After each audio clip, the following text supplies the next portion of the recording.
Welcome to The Mortgage Voice with Jeff Barton, your voice in the mortgage industry. Each week on this program, Jeff and his guests share their expertise, personal anecdotes, and the latest industry news to keep you in the loop. Now, to provide you with insight and help you navigate the consistently changing world of real estate lending, here is your host for The Mortgage Voice, Jeff Barton. Welcome, everybody. I am Jeff Barton, your host and voice in the mortgage industry. Welcome to the show. Thanks very much for tuning in each and every week. We bring to you solutions in the mortgage industry. Now, that may say something to you that it doesn't say to me. Let me tell you what a solution is. You're a first-time home buyer. You're competing against 4 or 5 other people for a house that you just want to buy to get into the market now, and you are unsure as where to start.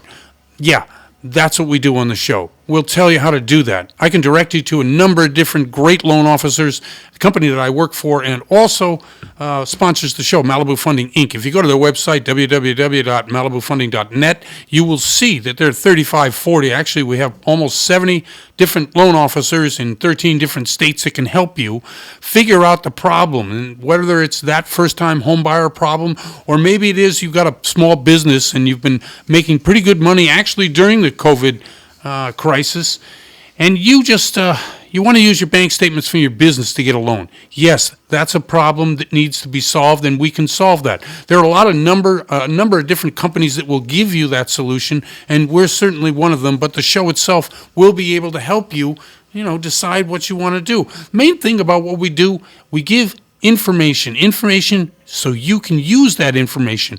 Now, we talk about rates. Absolutely, we talk about rates. We talk about the conditions that come up during the loan process, which you have to satisfy in order to get underwriting to approve your loan. Yes, that's the kind of stuff we do. Now, we're on a number of different places. We're on 5 radio stations, 3 different states, from Albuquerque up to Las Vegas, all the way to Lake Tahoe, and certainly in the Inland Empire in Southern California, San Bernardino, Riverside counties.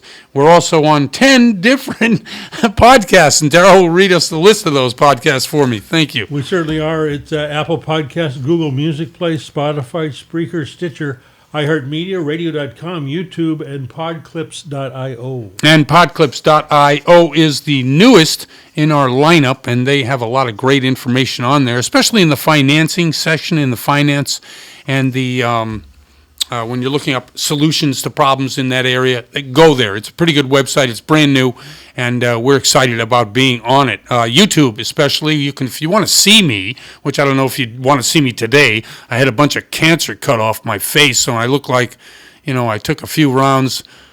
Did they do it with a knife, or did they freeze-dry it? Freeze-dried it. With the Yep, exactly. Anybody in Southern California who's been here long enough knows exactly what I'm talking about. And if you've lived on the planet more than 5 minutes, they tell you the sunblock and make sure you wear a hat, and I do all that stuff. But out here, you just get nailed anyway. So YouTube, go there, Jeff Barton, the Mortgage Voice, and that is the way that you can get to the channel. And we have a new website coming out, the Mortgage Voice. I don't know, when is that website coming, Darryl? Do you know? It'll be this week. Okay, excellent. So if you go to www.themortgagevoice.com, I believe it is, you will get to the new way that we are delivering the information to you. The show comes out once a week in some stations and twice a week in some other stations. But again, we're on probably 6-7 times during the week, and that's an hour show. But the good thing about the website is we're going to be able to break it up into segments, 10-minute segments, and we're going to be able to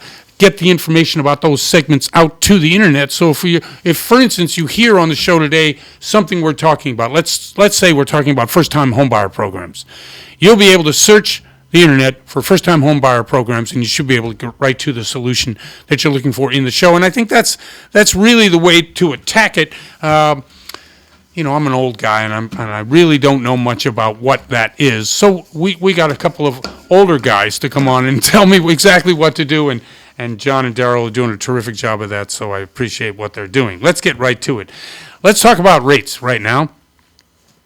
The interest rates have been over 3% now for a month, but they've been hovering, as has the 10-year yield on the 10-year bond.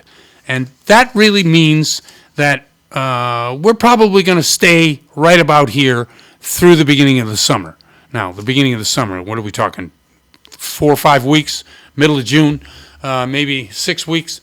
So it's not all that long, but 6 weeks in the mortgage process, I mean, you could have gotten a mortgage and closed by that time in 6 weeks. So 30-year fixed rate is at 3.14. And again, these are averages that we take through a site called Mortgage Solutions or Mortgage Educators or Mortgage, there's all kinds of places where you can get this information.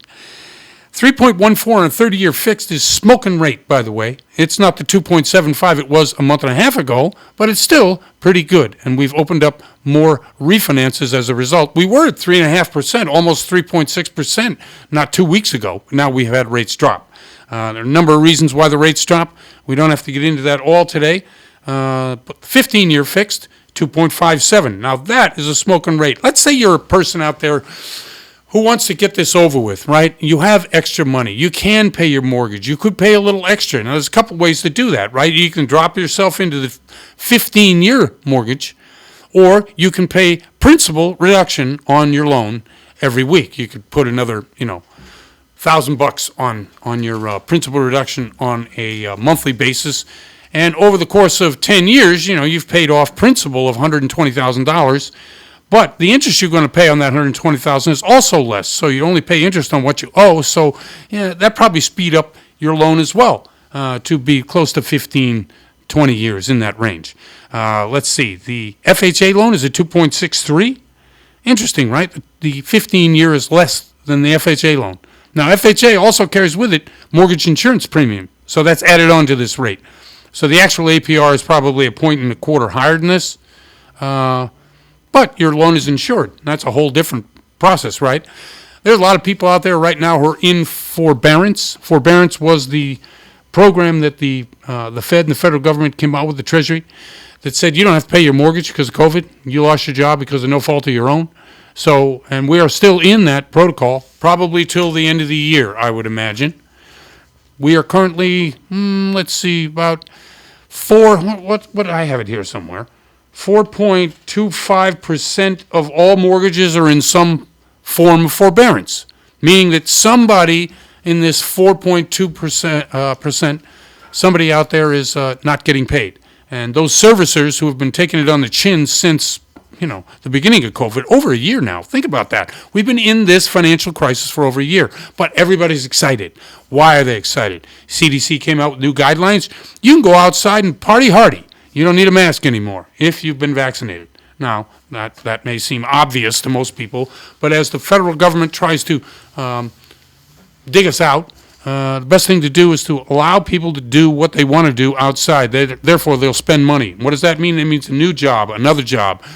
Somebody's got to hire somebody else.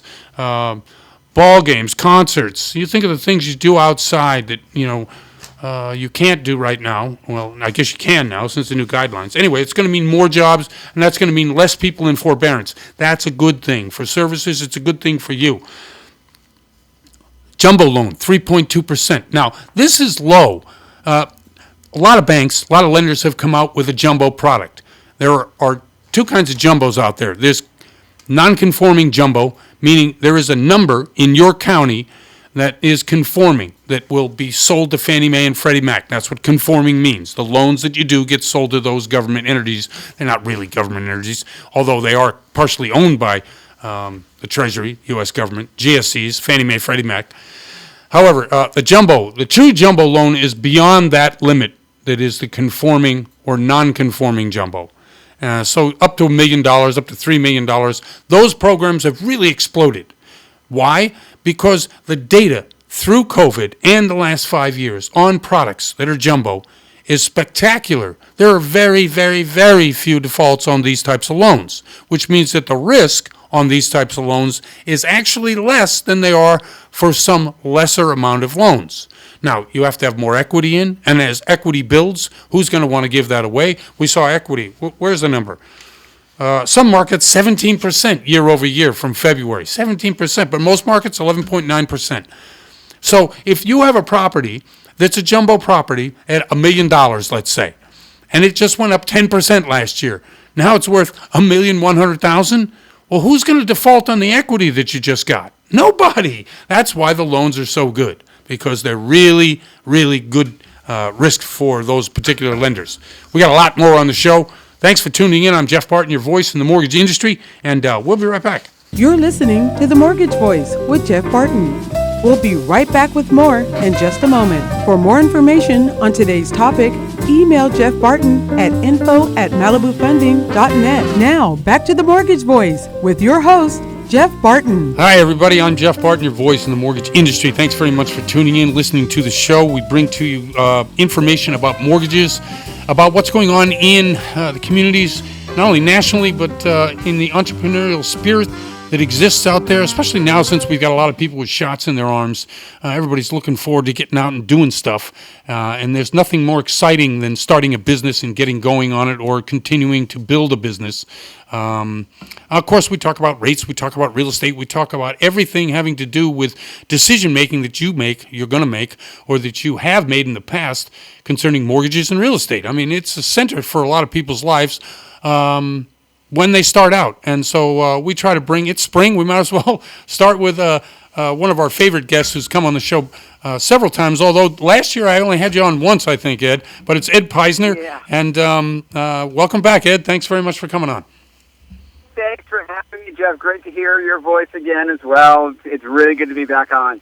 Okay, so I want to get right to what I had briefly alluded to during the introduction was the entrepreneurial spirit of people with shots in their arm. I mean, I briefly talked to you off air about the Bed Wedge, and for people who don't know, Ed is an entrepreneur of note, having invented a thing called the Bed Wedge. I'll let you describe it, and then you can tell me how the business is going post-COVID, or it's almost post-COVID. And, yeah, let me know. What's happening? Sure. So the product itself, it's a simple solution to a long existing problem, which is things that fall behind your bed where your mattress and your wall or your headboard meet up. There's usually that little 2-inch gap. And for me, it was my remote. My glasses would always slip behind the bed. Right. And we came up with this invention, my partner and I.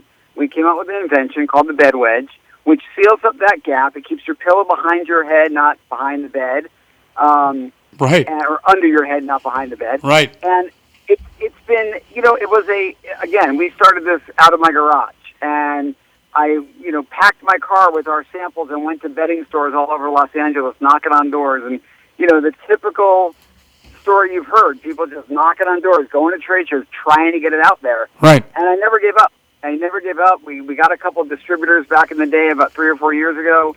We broke with them, and we rebranded about 18 months ago under the name Snug Stop.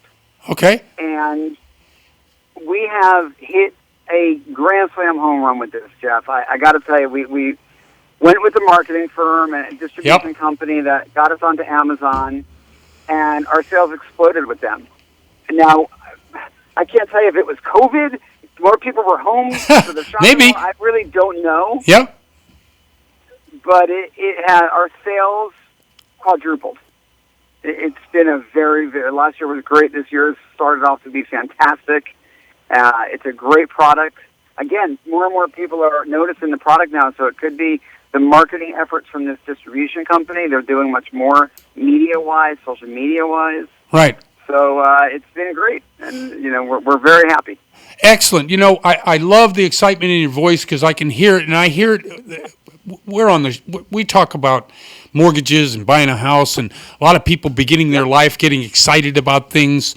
That's what I hear in your voice, and I think I hear that a lot in the market today, although a lot of people in the mortgage and real estate world are kind of disappointed just because there's not a lot of real estate product out there. But for someone who's building a business, what do you see out there in terms of, I guess, excitement? Do you see people getting geared up to get back to it? What are you seeing? Yeah, I really do, Jeff. And you know what we've noticed in this pivot we've made for the last, 18 months basically, is more people are working from home, and more people realize they can work from home, fully functional from home. And more people are starting businesses up using that Amazon, the Amazon web stores as their vehicle to drive business.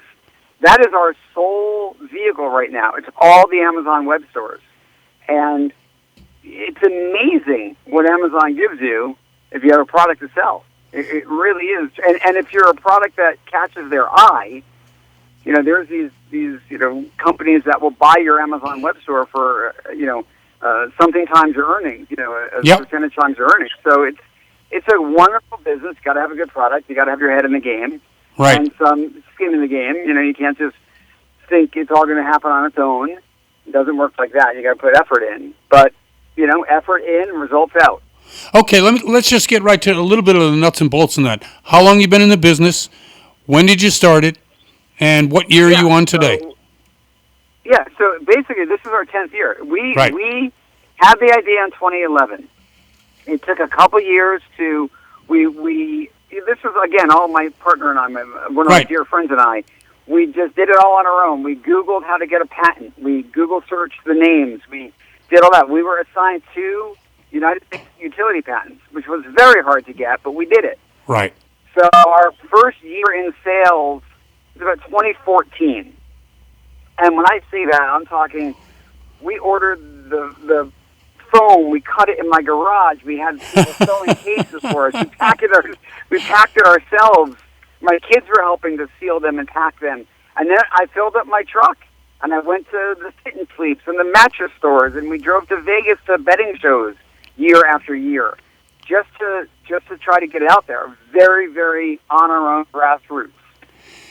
You know what? It took a lot of effort. Yeah, it does. I mean, anything worthwhile doing is worthwhile really putting the effort in. Nothing comes easy, but as you sound, there is success. You stick with it. I wanted to talk and switch gears a little bit because you do a terrific job with your nonprofit of protecting kids online from internet bullying and a number of other things. Can you talk a little bit about what that is and how that's progressing as well?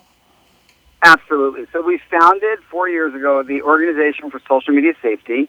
The website's osfms.org. This was founded after my son was a victim of a violent crime, a violent assault that was basically recorded for notoriety reasons, and they put it up on social media where it went viral. He suffered a traumatic brain injury and spent days in the ICU, and while everybody was watching the video and liking it. So after he got out, we formed this organization, and what it did was it opened my eyes to the amount of dangers that are out on social media that we are unaware of. Again, I tell the story when I talk to parents and kids alike. When I was, 30 years ago, they taught me, don't drink and drive, and they had the Mothers Against Drink Driving and the red asphalt videos and the Scared Straight. They were teaching us things that we were intuitively knew. We knew they were bad. We knew drunk driving was bad. They were just trying to make sure we knew it. Today there's a laundry list. There's this long list of dangers on the internet and on social media that kids aren't aware of. So our goal with our organization is to educate kids on the dangers, and then kids and parents, by the way, and then educate them on how to react or respond should something happen. That's our goal. And how is, so usually you were doing presentations and I guess bringing programs to schools. Is this predominantly done online now?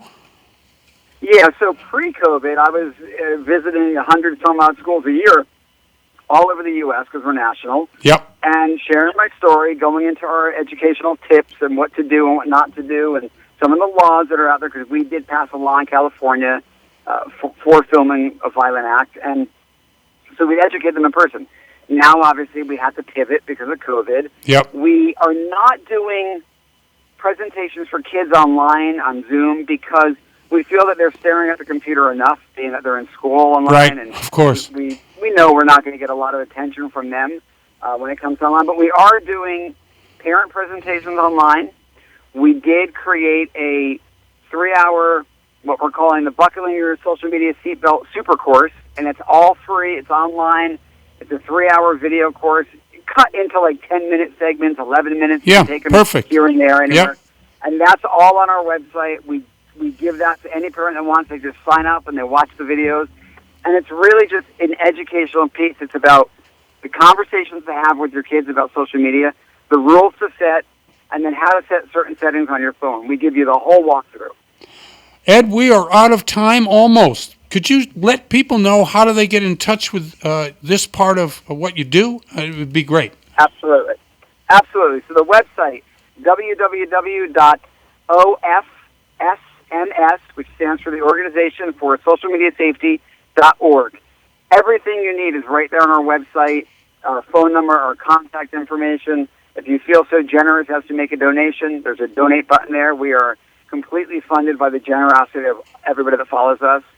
So, that's us. And please, if a listener is listening and wants me to come to their child's school, I'm more than willing to do that once they open up. We're looking forward to getting back into the classroom. Excellent. Thank you very much, Ed. I really appreciate you coming on once again.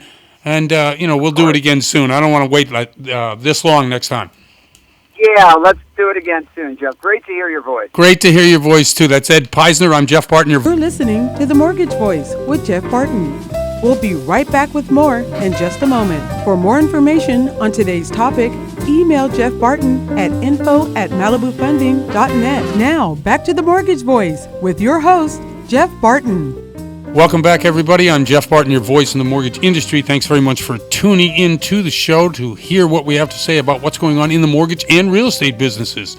We cover a broad swath of the Southwest as well as California on the radio show. We have 5 different stations, Albuquerque up to Las Vegas, Nevada, Inland Empire in Southern California, San Bernardino, Riverside, and all the way up to Lake Tahoe area in Central California. We are also on 10 different podcasts. Daryl, you got a list of those podcasts for us? I sure do, Jeff. I've got Apple Podcast, Google Music Play, Spotify, Spreaker, Stitcher, iHeartMedia, Radio.com, YouTube, and Podclips.io. Podclips.io is our newest affiliate podcast. Please go there. We have a lot of great information, not only our show, but certainly some great financial people that are on there that can help you really decide what you kind of do with your retirement or your real estate or mortgage needs. If you want to see the show, we record it for video, YouTube, Jeff Barton, The Mortgage Voice. That's me. Go there. We have hundreds of shows there, and we're about ready to launch our new site, themortgagevoice.com, which will have a lot of new and interesting ways by which you can access the information, which I always think is great. Okay, so now that that's out of the way, Eddie Real, who has been on the show once before from Albuquerque, I asked him to come back because I love the market. It's fascinating, and we get to talk to local people about what's going on in the market there in Albuquerque. Eddie, how are you?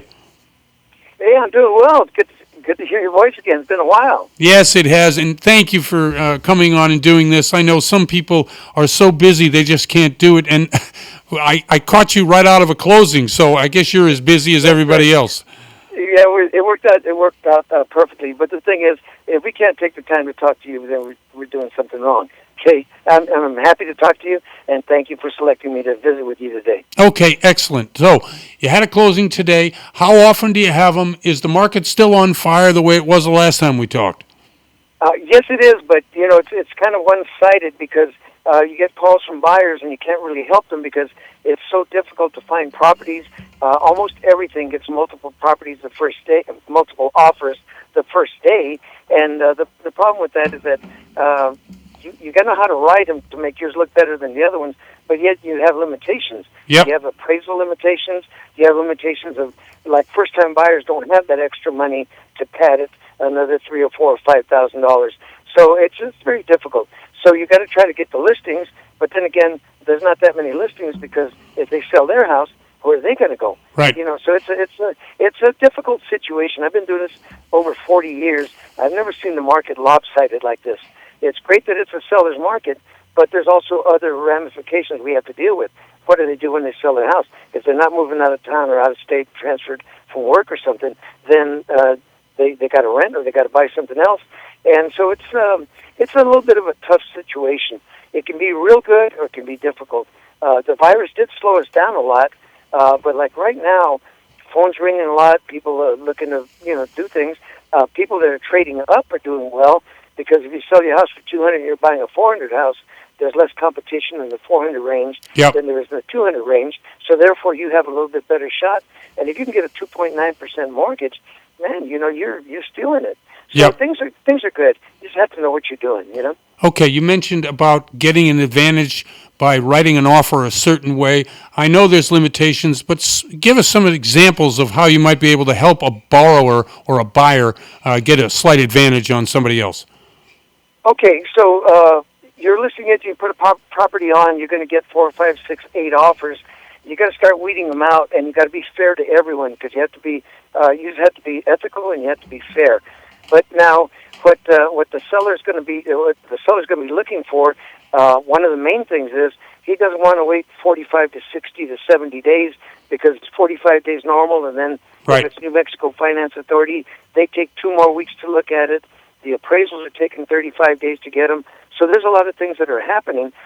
So if you've already pre-qualified, like you're in the mortgage business, if somebody can chop off a week or 2 off of the qualifying because they've already got all their documents into you, everything's ready to go, that's a big thing. Another thing is, I always tell people, come in with a huge earnest deposit and make it non-refundable. Okay, so you're going to come in with $3,000, $4,000, $5,000 non-refundable deposit. If you sell the house to me, I'm going to close it, and I'm going to give you a big deposit, make sure I don't walk away. So people say, well, I might lose my deposit. Well, then you don't want to buy the house then, obviously, because if we get the deal, you're going to close. The other thing, too, is the guy that's putting a larger down payment down, there's less risk with him. If he's putting $20,000, $30,000, $40,000, $50,000 down, he's going to have a little more advantage because if it doesn't quite appraise, there's some cushion there, so it makes things a little bit easier. So there's a lot of things you can do. Good closing, large earnest deposit, not necessarily making it non-refundable, but a large deposit, and also pre-qualify well. I mean, be into it. Don't just call the guy and say, give me a letter, I got a letter here. No, I've actually got documents into you. So there's a lot of things that go into this. But, if you're buying a house with 2.9% interest and you're planning on staying there a long time, you did well because you're paying less than rent. Right, absolutely right. You're in the mortgage business. You know how that works. Yeah, I do. In trying to get the buyers, I guess, the best advantage possible, you mentioned certain things that you can do. How often do you see, people overreach, i.e. overpromise, and how does that affect the relationship with the seller or, the buyer or the seller's agent? I mean, I just know... Who are you overpromising to? I missed something there. Well, the overpromise would be to the client and then overwriting on the offer just so that you can get him into something. Or is the strategy more to be as honest as possible? I just know in certain markets, in certain cities, the agents play a little fast and footloose with the facts. I don't know what it's like or what the repercussions of something like that are down in Albuquerque. Well, the thing is, I've been in business 40 years. Right. And, what you just mentioned to me, that's not even my vocabulary. Right, me either. I don't even know what you're talking about there. But the thing is this, you got to be straight with everybody all the time. When you walk out of that closing, the buyer has to be happy, the seller has to be happy, the realtors and closing agents, everybody has to be happy, or you didn't do your job. So the thing is, everything takes care of itself. You cannot cheat, you can't lie, you can't misrepresent.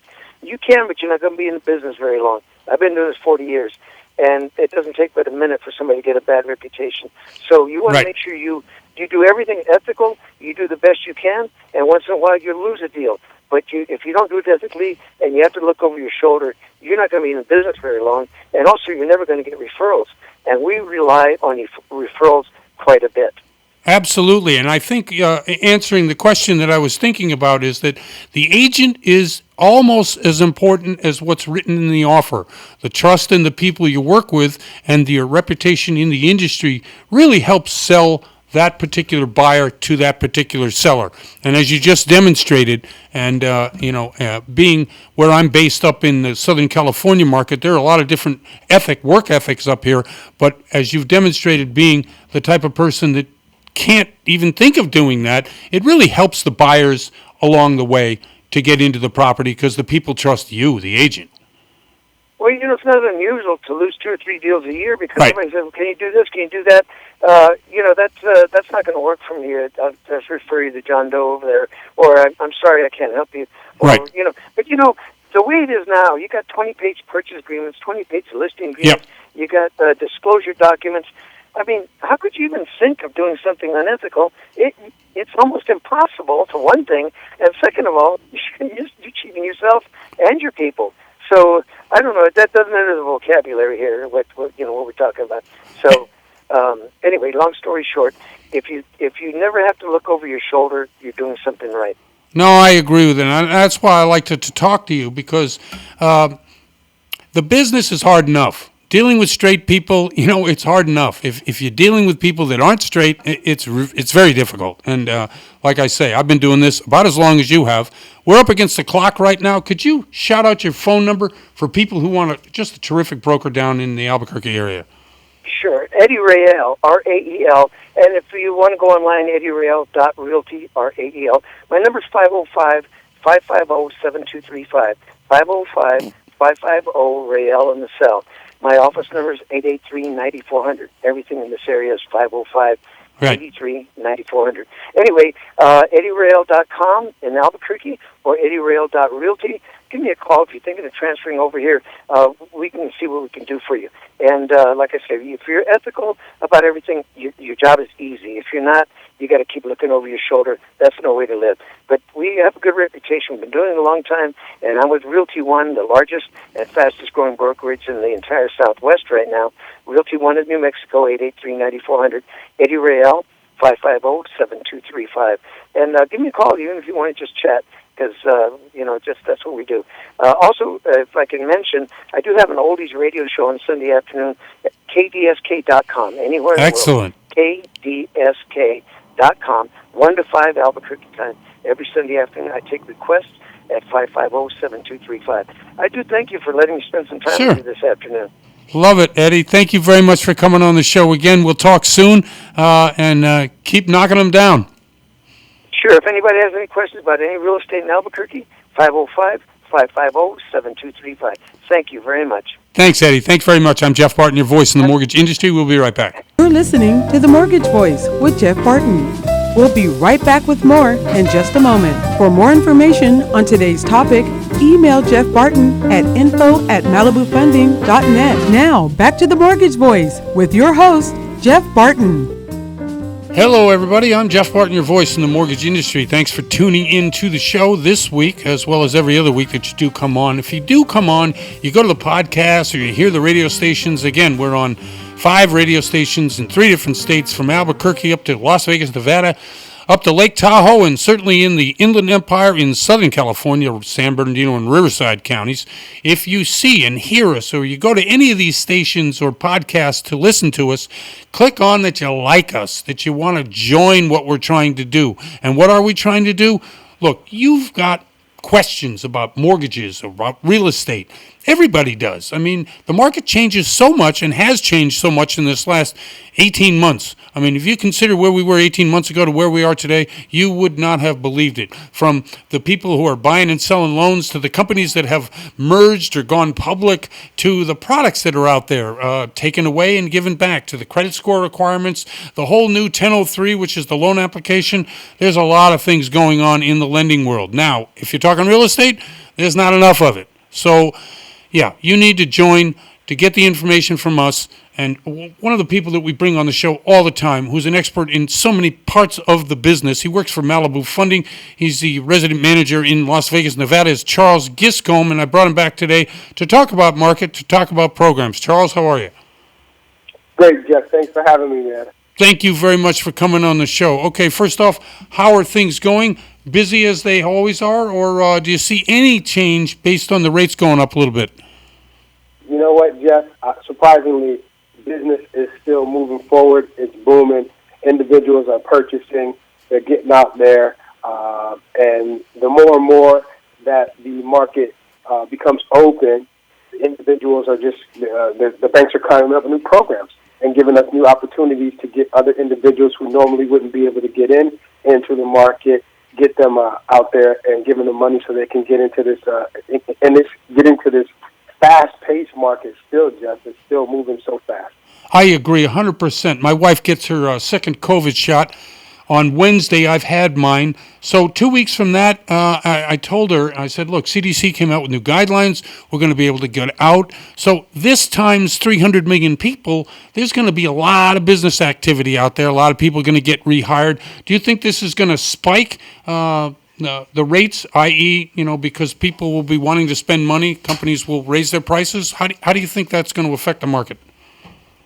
You know what? I don't think it'll be a sudden spike, but it has been going up slowly but surely. Yep. So I do inevitably feel like the rates are going to go up.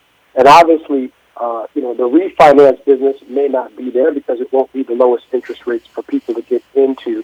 But the purchase market will still be red hot, Jeff. And I believe people will be out there purchasing. There'll be more opportunity.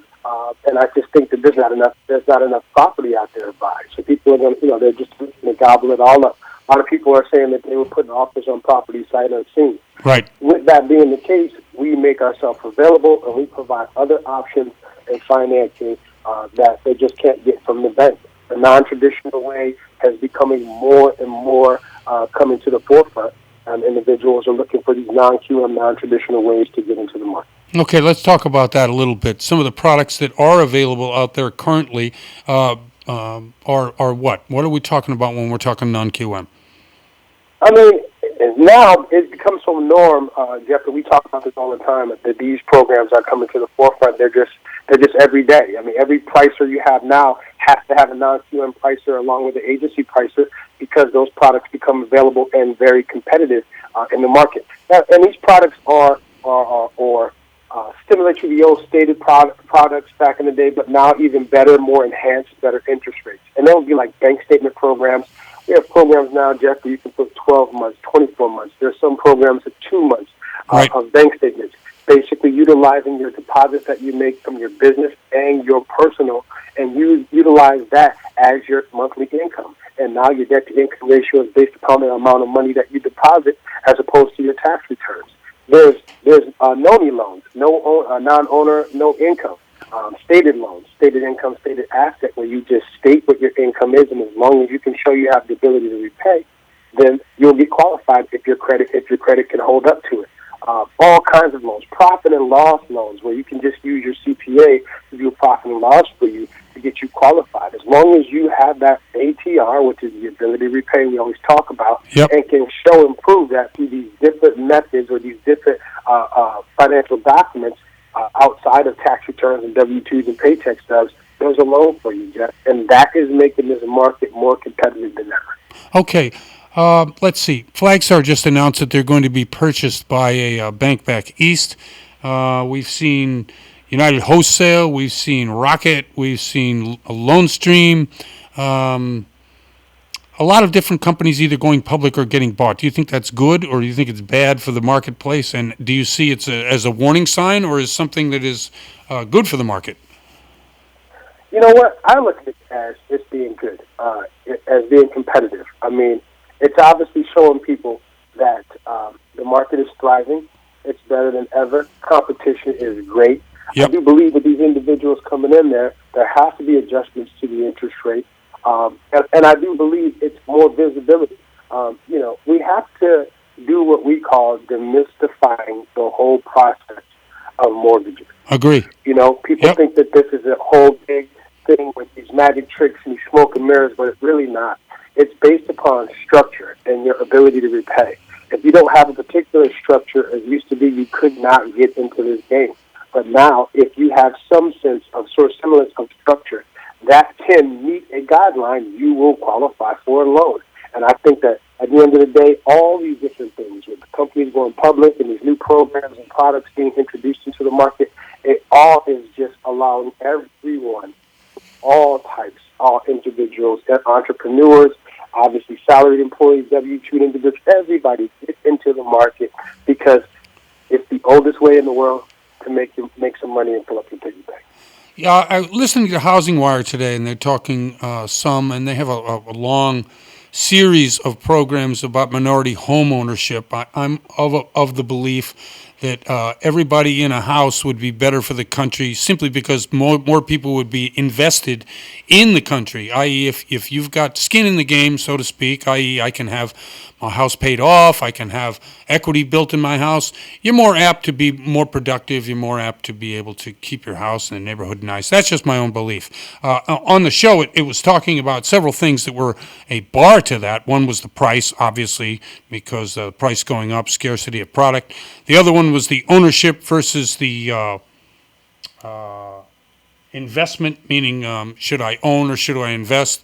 And the other is the debt-to-income ratio, i.e. student debt, and student debt strangling a lot of first-time home buyers, especially in the minority communities. You got any thoughts on any of this? Yeah, once again, Jeff, I know I always go back to it, but these are all the things that prohibited individuals of color from getting into homes for a very, very long time. Right. And there just wasn't that many banks offering loans to people of color, and therefore, you had a small market that was able to get in, and the rest of them were just sitting on the sidelines, a lot renting, just being very frustrated and not being able to get in. But once again, I go back to non-QM loans. Right. Where else are you going to be able to get into a situation where there's no DTI, where they don't have to count your debt-to-income ratio, or they give you an opportunity to extend the DTI so it's no longer with your traditional 43%, but possibly go as high as 55%. Right. And some programs not even offering a limit on debt-to-income ratio and saying it doesn't matter. As long as you have the ability to repay and you can show, and you're fine. So, those things are all real and true, Jeff. They have happened. They still happen to this day for certain segments of the market and individuals. But there are more loan programs, more programs looking for people to say, hey, listen, you have an opportunity, you make money, you can be in the game. Let's provide an opportunity for these individuals. And banks becoming way more comfortable lending like this because they do know there's people out here making money, and somebody's going to loan to them. Why not us? Let's create a product, a program, a lane for them to get financing. That's a great way to look at it, and I appreciate the fact that there are solutions. And if you could shout out a phone number for people who are looking for, great advice on how to get a loan in a certain area, that'd be great. Absolutely. As normal, it's the 702-328-5191. Again, 702-328-5191, or you can contact me at charles@malibufunding.biz. That's charles@malibufunding.boy, Isaac, Zebra. Okay, Chuck, thanks very much for coming on the show. Great information, a lot of good products out there, and you're the guy to do it. So I appreciate you coming on. I always love it, and I appreciate this opportunity and platform Malibu Funding always provides you, Jeff, and yourself. Thank you so much. Thank you as well. I'm Jeff Barton, your voice in the mortgage industry, and we will be right back. You're listening to The Mortgage Voice with Jeff Barton.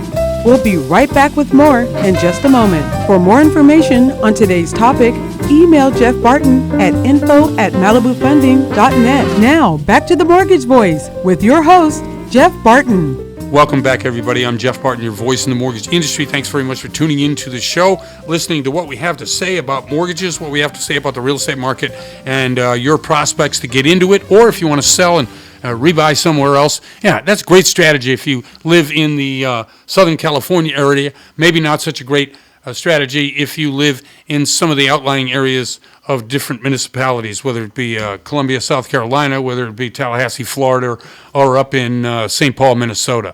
By the way, that's a tough place to live right now. Sheesh, right? Yeah. Unbelievable. Whoa. No, thank you.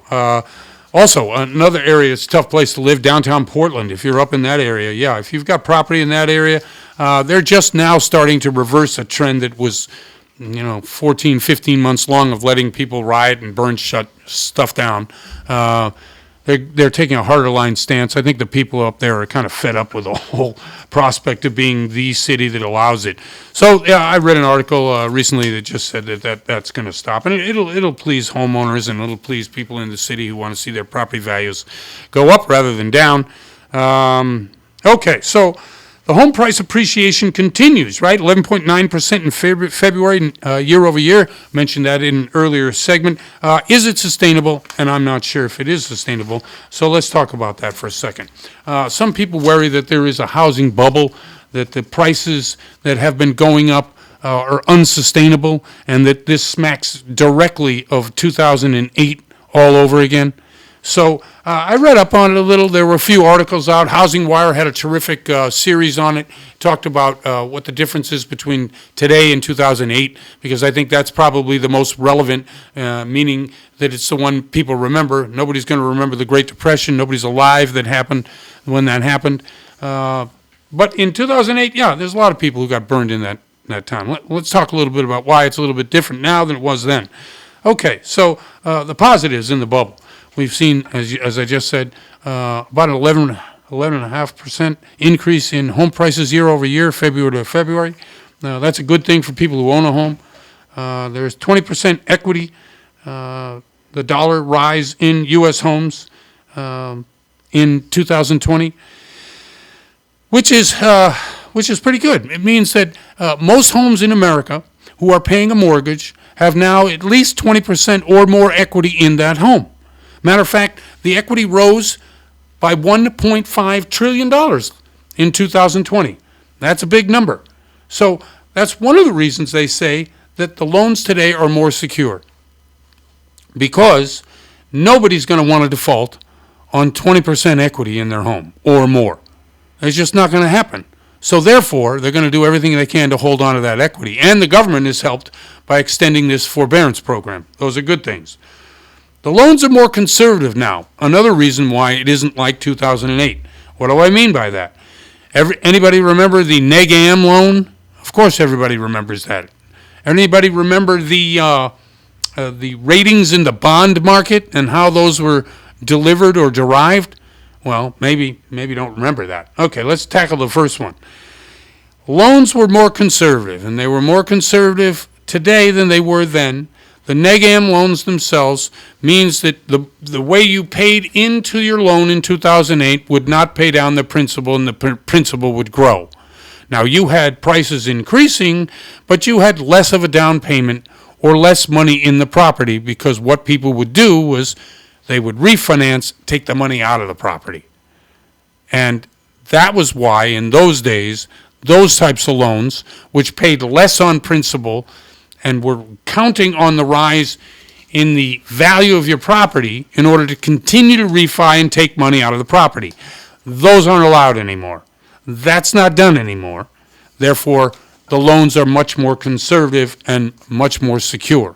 The property with equity, as I said, $1.5 trillion in equity in the properties in the U.S.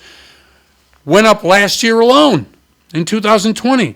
So you can't just keep using it as a cash machine. You can't refi on neg-am, and nobody's going to want to give up that particular equity in their home. And the forbearance that the government has allowed those people who lost their jobs due to COVID, all of these things say it's a completely different market now than it was then. And I happen to agree with that synopsis, that scenario. The banking system is better. What do I mean by that? Well, in 2008, lenders were not required to have the type of balance sheet that they have today. Now, most lenders borrow money at 15-1, meaning that if you have $1 in your bank, in the vault, or however they calculate your net worth, that means you can go out and borrow $15. So you have $1 million, you can borrow $15 million. You have $1 billion, you can borrow $15 billion. And that's how it worked. Well, the capital requirements, which is what they call it, were increased after 2008. And the stress tests, which have been really pared down to the big 7 or 8 banks, Citi, Bank of America, Wells Fargo, those particular banks have very stringent liquidity requirements. And a lot of the lesser banks have also liquidity requirements, but the banks are in a better and stronger position than they were in 2008. And that is a good thing as well. There's more oversight, and the front end of the loan is different. The way loans are underwritten is much more conservative. If you've been out there trying to get a loan, you know what I'm talking about. There aren't the frivolous or the signature loans that there were in those days. These are all reasons why I don't think, in this particular article, the research I've done really says that we are not in a bubble-like situation. A couple other things, the ratings for the loans, touched upon that a little bit earlier. So the three ratings agencies, Moody's, who are the other two? I forget right now, but let's just stick with Moody's.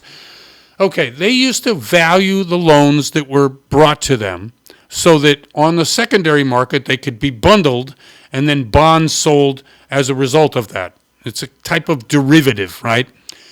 So each loan that is made, right, has a rate with it.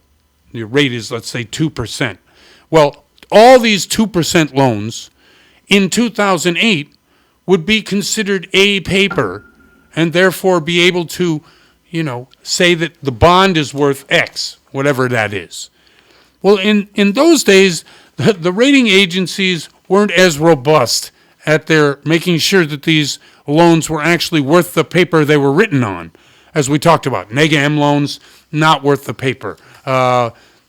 Pick-a-pay option loans, you all remember that, where you could pick your type of payment that you made on a monthly, and based on that, your loan could be in default, really, based on the fact that you didn't have to pay down on the principal. You could just pay the interest payment. You could skip a payment.